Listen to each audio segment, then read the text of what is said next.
சீமானு தான் வரணும். சீமான் வரணும். எத்தனையோ வருஷமா சீமான் வந்து நம்ம தொகுதியில வரணும்னு போராடி எத்தனையோ வருஷம் 15 வருஷமா எதிர்பார்த்துக்கிட்டு பரம்பரையா உதயசூரியனுக்கு ஓட்டு போட்டேன், பரம்பரையா கைக்கு சின்னத்துக்கு ஓட்டு போட்டேன்னு சொல்லி பழக்கப்பட்ட ஒரு கூட்டத்துல இப்ப மூத்த தமிழர்கள், வயதுல மூத்த தமிழர்கள் எல்லோரும் அந்த சிந்தனையிலிருந்து வெளியேறத இப்ப பார்க்க முடியுது.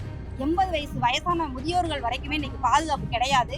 கண்டிப்பாக அந்த பெண்களுக்காகவே முக்கியமான பாதுகாப்பு அண்ணன் கொடுக்குறாங்க.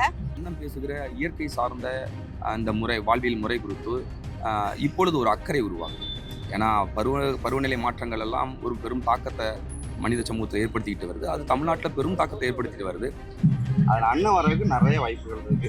அண்ணனுக்காக நிறைய பேர் இங்கே சப்போர்ட். காரைக்குடி எடுத்துட்டீங்கன்னா சரிதான், நல்ல வரவேற்பு இருக்குது. இளைஞர் மத்தியும் சரி, இப்போ எல்லாரும் சொல்ல மாதிரி இளைஞர்கள் வந்து விஜய் பின்னாடி போகிறாங்க, அப்படியெல்லாம் அங்கே ஒன்றும் இல்லை. நல்லா புரிந்த அறிவார்ந்த இளைஞர் பிள்ளைகள் கொள்கை ரீதியாக வந்து நாம் கட்சி மட்டும்தான் பார்க்குறாங்க. என்ன காரணம்னு பார்த்தீங்கன்னா, தாவேக்கா வந்து another one of the Dravidian party.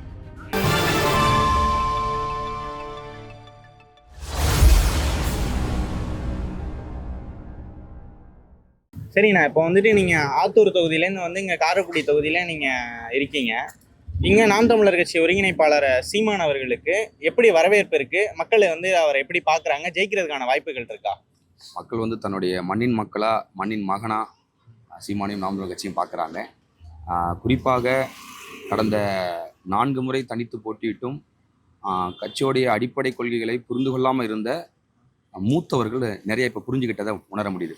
குறிப்பாக இவங்க இலவசம்னு கொடுக்கறதும், இந்த இலவசத்தால் தமிழ்நாட்டில் நிறைய கடன் உருவாயிருக்குங்கிறதையும் மூத்தவர்கள் நிறைய புரிஞ்சுக்கிட்டாங்க. இப்போ ஆமாம்ப்பா, இவர் சொல்கிறது சரிதான்ப்பா, எல்லாம் இலவசம் கொடுத்து நாட்டு நாசப்படுத்துகிறாங்கப்பா, இலவசத்தை விட இவர் சொல்கிற மாதிரி வேலை வாய்ப்பை உருவாக்கி கொடுத்தா நல்லாயிருக்கும் அப்படிங்கிறதான் பெரியவர்களை மூத்தவருடைய வாதமாக இருக்குது. உங்களுக்கு தெரியும், நான் பரம்பரையாக ரெட்டலைக்கு ஓட்டு போட்டேன், பரம்பரையாக உதயசூரியனுக்கு ஓட்டு போட்டேன், பரம்பரையாக கைக்கு சின்னத்துக்கு ஓட்டு போட்டேன்னு சொல்லி பழக்கப்பட்ட ஒரு கூட்டத்தில் இப்போ மூத்த தமிழர்கள், வயதுல மூத்த தமிழர்கள் எல்லோரும் அந்த சிந்தனையிலிருந்து வெளியேறத இப்ப பார்க்க முடியுது.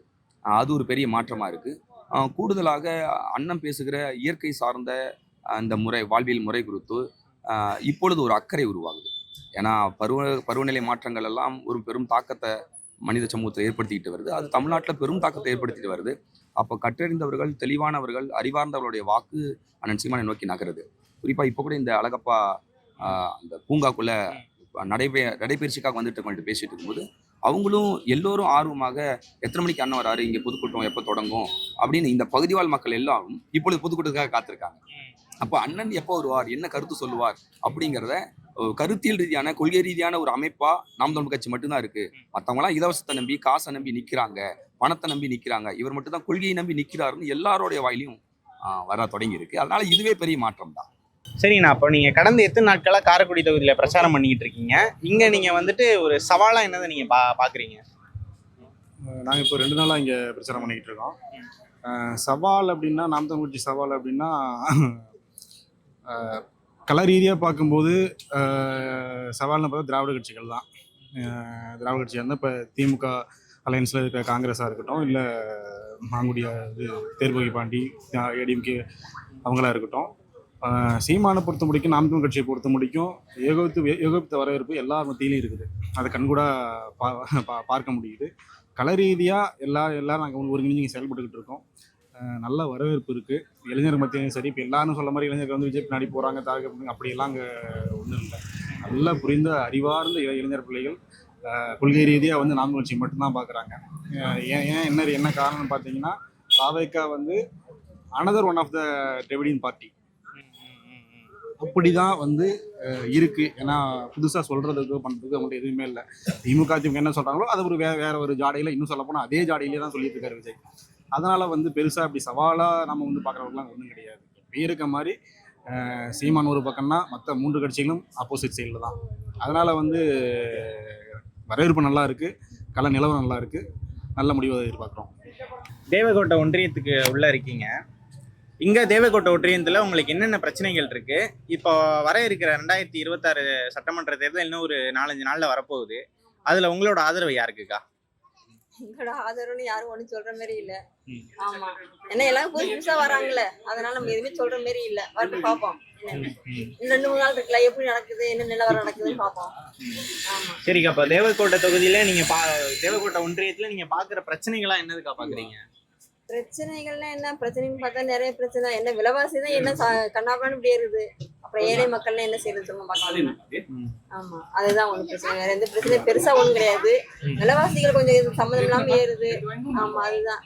காரைக்குடி தொகுதியில வந்து நாம் தமிழர் கட்சி ஒருங்கிணைப்பாளர் சீமான் நிக்கிறாரு. காங்கிரஸ் சார்பா மாங்குடி அவர்கள் நிக்கிறாங்க. அமமுக சார்பா தேர்போகி பாண்டி நிக்கிறாங்க. டிவிகே சார்பா மருத்துவர் பிரபு நிக்கிறாங்க. இந்த 4 பேர்ல யாருக்கா ஜெயிச்சு வந்தா காரைக்குடிக்கு நல்லா இருக்கும்னு நீங்க எங்களுக்கு வந்து நினைக்கிறீங்க? சீமான் தான் வரணும். சீமான் வரணும். எத்தனையோ வருஷமா சீமான் வந்து நம்ம தொகுதியில வரணும்னு போராடி எத்தனையோ வருஷம் 15 வருஷமா எதிர்பார்த்துக்கிட்டு இருக்காங்க. சீமான் தான் வரணும் எங்களுக்கு. ஏன்னா பாலியர் தொல்லை இது எல்லாம் மக்கள் வந்து படிச்சுட்டு நிறைய மக்கள் வந்து பிள்ளைகளாம் வேலை பார்க்காம இருக்குதுங்க. எங்களுக்கு வந்து சீமான் தான் வரணும். சீமான் தான் வரணும்னு எதிர்பார்க்குறேன். நன்றிக்கா. அக்கா, நீங்க யாரும் வந்தாக்கா நல்லா இருக்குன்னு நினைக்கிறீங்க? எங்களுக்கு சீமான் அண்ணன் தான் வரணும். 15 வருஷமா கத்துறாங்க. அவங்களுக்காக ஒரு வாய்ப்பு கொடுங்க எல்லாருமே. கண்டிப்பாக எல்லாருமே இதுக்கு வாய்ப்பு கொடுத்து நல்ல முறையில சட்டமன்ற தொகுதியில காரைக்குடி தொகுதியில அண்ணன் வந்து ஜெயிக்கணும். பார்க்குறது வந்து இப்போதே விஜய் வந்திருக்காப்புல. எத்தனையோ வருஷமா வந்து சீமான் வந்து போராடிக்கிட்டே இருக்காரு. நம்ம தொகுதியில நம்ம காரைக்குடி தொகுதியில வந்து சீமான் வந்து நிக்கிறதுக்கு சிவகங்கை மாவட்டத்துக்கு காரைக்குடி தொகுதியில சீமான் தான் வரணும். சீமான் தான் வரணும்னு எதிர்பார்க்கிறோம். இன்னும் விவசாயி ஏர் சுமந்தபடியே தோல்ல நிற்பாங்க. ஏர் சுமக்கும் தோளிலே ஏது சுமை தேடுங்கள், உழவர் உழும் கழனியிலே உணவிற்கு பஞ்சமோ பாருங்கள். தொழுதுண்டு வாழ்வது வாழ்க்கையாகுமோ, உழுதுண்டு வாழ்வதே வாழ்க்கை அல்லவோ. அதனால எல்லாருமே ஏற்கலப்பைக்கு ஓட்டு போட்டுருங்க, விவசாயத்துக்கு ஓட்டு போட்டுருங்க. நமது சின்னம் விவசாயி. இப்போ சீமான் அவர்களையும் நாம் தமிழர் கட்சி அவர்கள் அந்த கட்சியையும் இந்த அளவுக்கு பிடிக்கிறதுக்கான காரணம் உங்களுக்கு என்னதுக்கா இருக்கு? அண்ணனுடைய உண்மை, நேர்மை, ஒழுக்கம் அப்படியே ரத்தத்துல ஊறி இருக்குது. அதான் எங்களுக்கு ரொம்ப பிடிச்சிருக்கு. அந்தருடைய இதைத்தான் நாங்க சமுதாயத்துல எதிர்பார்க்கிறோம். பிள்ளைங்கள்லாம் இன்னைக்கு பாதுகாப்பு இல்லாம போகுதுங்க. சின்ன வயசு 4 வயசு பிள்ளையில இருந்து 80 வயசு வயசான முதியோர்கள் வரைக்குமே இன்னைக்கு பாதுகாப்பு கிடையாது. கண்டிப்பாக அந்த பெண்களுக்காகவே முக்கியமான பாதுகாப்பு அண்ணன் கொடுக்குறாங்க. வீட்டுக்கு ஒரு வேலை வாய்ப்பு கொடுக்குறாங்க.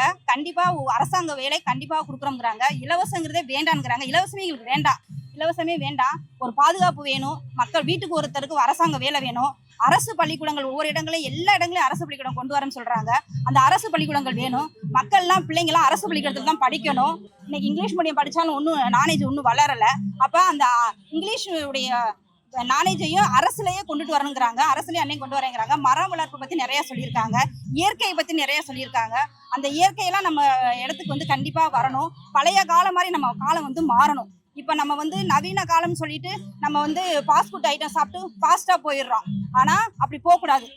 அன்னைக்கு வந்து இப்ப 80 வயசுல உள்ள முதியோர்கள் கூட இன்னைக்கு நல்லா இருக்காங்க. ஆனா 4 வயசுல இருந்து இந்த 20 வயசுக்குள்ள உட்பட்டவங்க இன்னைக்கு பாதிக்கப்பட்டிருக்காங்க. காரணம் என்ன அப்படின்னா கலப்படங்கள், எல்லாம் ஆல்கஹால், எல்லாம் கெமிக்கல், இதுகளை தான் நம்ம சாப்பிட்டுட்டு இருக்கிறோம். உணவே மருந்துன்னு சொல்லிட்டு நம்ம உணவுல வந்து மருந்து தான் கலக்குறாங்க. ஆனா அண்ணே வந்தாங்கன்னா இயற்கையான உணவை நம்ம சாப்பிட்டு நல்லா ஆரோக்கியமா ஹெல்த்தா இருப்போம். 4 மக்களுக்கு உதவி செய்வோம். அதான் எங்களுடைய கருத்து. நன்றி. அதனால விவசாயத்துக்கு கண்டிப்பா எல்லாமே போடுங்க. பணம் எங்களுக்கு பெருசு கிடையாது. அண்ணே வந்துட்டாலே எல்லார் வீட்டுக்கும் பணம் வந்துடும். வரீங்க? என் பேர் மணிமாறன். பெங்களூர்ல இருந்து வரேன். பெங்களூர்ல இருந்து ஏன்னா காரைக்குடி அண்ணனுக்கு சப்போர்ட் பண்ணலாம், அவருக்கு பிரச்சாரம் பண்ணலாம். சரிண்ணா, இப்போ வந்து நீங்க பெங்களூர்லேருந்து வரீங்கன்னா இவ்வளோ பயணம் பண்ணி வந்திருப்பீங்க. இவ்வளோ பயணம் பண்ணி பெங்களூருங்கிறது இப்போ தமிழ்நாடு கூட கிடையாது, வேற ஒரு மாநிலம். அந்த மாநிலத்திலேருந்து நீங்க தமிழ்நாடுக்கு வந்து இப்படி காரைக்குடி தொகுதியில அண்ணன் சீமான் அவர்களுக்கு ஆதரவா நீங்க பிரச்சாரம் பண்றேன் அப்படிங்கிறீங்க. இதுல வர வழிகள்லையும் சரி, இங்க வந்தும் சரி, என்னென்ன சவால்களை கண்டீங்க? இங்க வந்து கள நிலவரம் எப்படி என்ன இருக்கு? கள நிலவரம் அவருக்கு சப்போர்ட்டாக தான் இருக்குது. ஸோ மக்கள் எல்லாருமே சேர்ந்து அவருக்கு ஓட்டு போட்டு அவர் ஜெயிக்க வச்சு அவர் அட்லீஸ்ட் அவர் ஒருத்தரான உள்ள போயிட்டு பேசுறாங்க. பரவாயில்ல, உங்களோட உணர்வுகளுக்கு நன்றி. நீங்க என்னதான் வெளி மாநிலத்துல இருந்தாலும் அங்கேருந்து தமிழ்னு சொல்லிட்டு இங்க வந்ததுக்காக ரொம்ப நன்றிங்கண்ணா. வணக்கம், என் பேர் வில்லிராஜ். நான் தூத்துக்குடியிலேருந்து வரேன். சரிண்ணா, இப்போ தூத்துக்குடியிலேருந்து நீங்க காரைக்குடி தொகுதிக்கு வந்திருக்கீங்க. நீங்க வந்து எதுக்காக வந்திருக்கீங்க? அண்ணனுக்கு சப்போர்ட் பண்ணுறதுக்காண்டி வந்திருக்கேன். அண்ணன் எங்களுக்காக பல வருஷமா அதை கத்திக்கிட்டு இருக்காப்புல. இந்த வருஷமாவது அண்ணனை முதலமைச்சர் ஆகணும்னு ஆசை. சரிண்ணா, இப்போ காரைக்குடி சட்டமன்ற தொகுதியில கள நிலவரம் அப்படிங்கிறது எப்படின்னா இருக்கு? அண்ணனுக்கு சாதகமாக தான் இருக்கு. எப்போதுமே அண்ணனுக்கு சாதகம் தான். இந்த வாட்டி அதிகமாக இருக்கு. அதனால அண்ணனை ஜெயிக்க வச்சே தேரும். ஜெயிக்கிறதுக்கான வாய்ப்பு இருக்குங்கிறீங்களா? அதிகமாக இருக்கு. அதிகமாக ஆக்கிடுவோம், ஜெயிக்க வச்சிருவோம். நன்றிண்ணா. நன்றி. விக்னேஷ், இது நான் ஒய்ஃபு காயத்ரி. வணக்கம்க்கா. கோயம்புத்தூர், ஆனால் நாங்கள் வந்து நேட்டிவ் வந்து வெற்றியூர். ம். ஆமாம், இங்கேருந்து வந்திருக்கோம். அண்ணனுக்காக வந்திருக்கோம். அண்ணனுக்காக களத்தில் நின்று ஒரு 1.5 மாசமா இங்கே தான் இருக்கோம். அண்ணனுக்காக வந்து சரிண்ணா, இப்போ வந்துட்டு நீங்க பாக்குறீங்க, ஆனா இந்த இடத்துல வந்து ஒரு கடுமையான போட்டி மாதிரி தெரியுதுண்ணா. ஏன்னா 4 முனை போட்டி மாதிரி 4 இடத்துல இருந்து வேட்பாளர்கள் நிக்கிறாங்க. ஆமாம், எல்லாருமே அதுவும் இதே காரைக்குடி மண்ணை சேர்ந்தவங்களா இருக்காங்க. அப்படிங்கிற இடத்துல சீமானன் அவர்களுக்கு எப்படி வாய்ப்புகள்லாம் இங்கே இருக்கு? வந்து 4 முனை போட்டி கிடையாது. காரைக்குடியை பொறுத்தது 2 முனை போட்டி தான். அதில் அண்ணன் வர்றதுக்கு நிறைய வாய்ப்புகள் இருக்கு. அண்ணனுக்காக வந்து நிறைய பேர் இங்கே சப்போர்ட். காரைக்குடி எடுத்துட்டீங்கன்னா சரிதான், நிறைய பேர் இங்கே சப்போர்ட்டு நிறைய பேர் இருக்கு காரைக்குடியில் பொறுத்த வரைக்கும். அண்ணன் தான் நீங்கள் இந்த காரைக்குடியில் வர்றதுக்கு நிறைய வாய்ப்பு இருக்கு. நிறைய உழைச்சிட்டு இருக்கோம், நிறைய பண்ணிட்டு இருக்கோம். அண்ணன் கண்டிப்பாக வருவார் காரைக்குடிக்கு. ஆமாம். இன்னொன்று வந்து சட்டசபைக்கு அண்ணன் போனாலே சரிதான், இருக்கிற அத்தனை எதிர்கட்சியாக இருக்கட்டும் ஆளுங்கட்சியாக இருக்கட்டும் யார் உள்ளே போனாலும் சரிதான், எல்லாம் வெளிநடப்பு தான் பண்ணுவாங்க. அண்ணன் தான் உள்ளே நிற்பார், மிச்சம் எல்லாருமே வெளியில் தான் வருவாங்க. ஆமாம்.